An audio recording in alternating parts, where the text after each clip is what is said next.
Matthew, Mark, Luke, and John. Who were they? Matthew who? Mark who? Luke who? And John who? What were their last names? When did they write? Did they know Jesus Christ? Did they walk with Jesus Christ? Did they eat with Jesus Christ? Did they talk with Jesus Christ? Did they even meet Jesus Christ? The answer is no, no, no, no. Conclusively. The earliest of them that wrote 40 years after Jesus Christ, so they never met him. The last of them wrote 80 years after Jesus Christ, never met him. The other thing is, all of them seem to have written the gospel according to.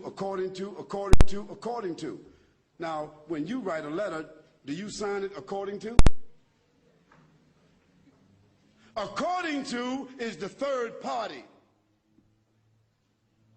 If Joanne or Jackie or Bobby or Johnny told me something and I wrote it, I would say according to Joanne, Jackie, Bobby, or Ronnie, according to.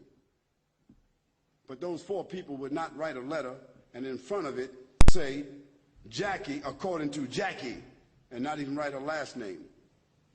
Because if Jackie wrote me a check and only said Jackie, I couldn't cash it. And if I was a policeman and I stopped Jackie on the road and she had a license that only said Jackie, she's going to jail.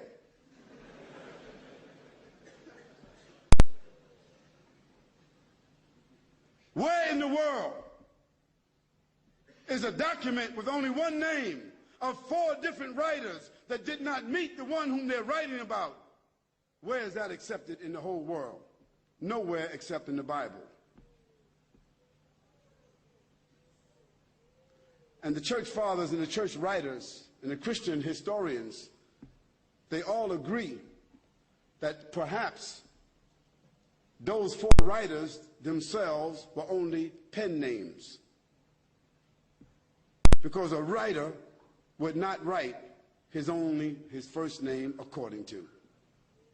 And there's a great amount of suspicion that the man called Paul, Saul of Tarsus, that because he wrote all the books from Acts all the way to the end of the New Testament, how many books is that?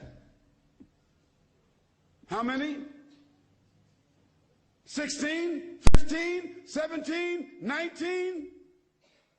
All the books of Acts on, Colossians, Ephesians, Corinthians, Romans, Galatians, all of those books are written by whom?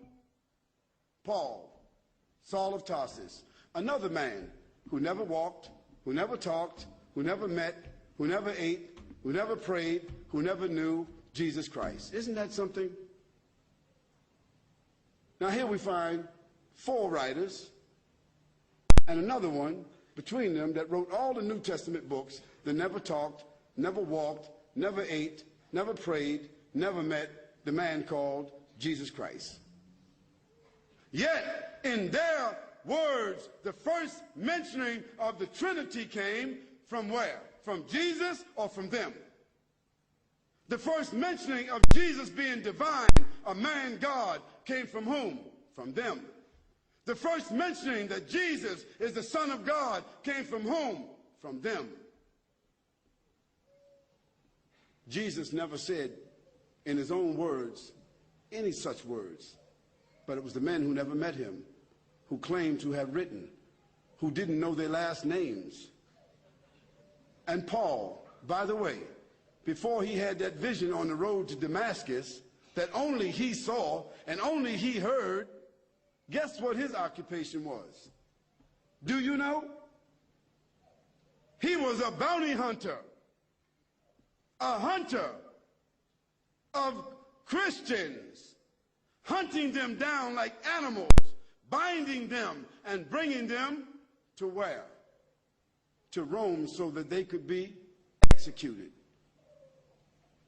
Now, if Hitler, after killing thousands of Jews, said that on the road to Berlin, he had a vision that he was named an apostle to the Jews, and he wrote 20 books that all the Jews are supposed to follow, Do you think they would be following that book? I don't understand how people just don't read history. This is not what Khalid said, so don't get angry with me.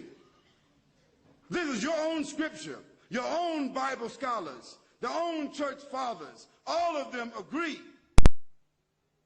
that Paul never met Jesus, that Matthew, Mark, Luke, and John never met Jesus. By the way, they were not disciples. Nor were they walkers and talkers of the disciples. They were just writers and historians.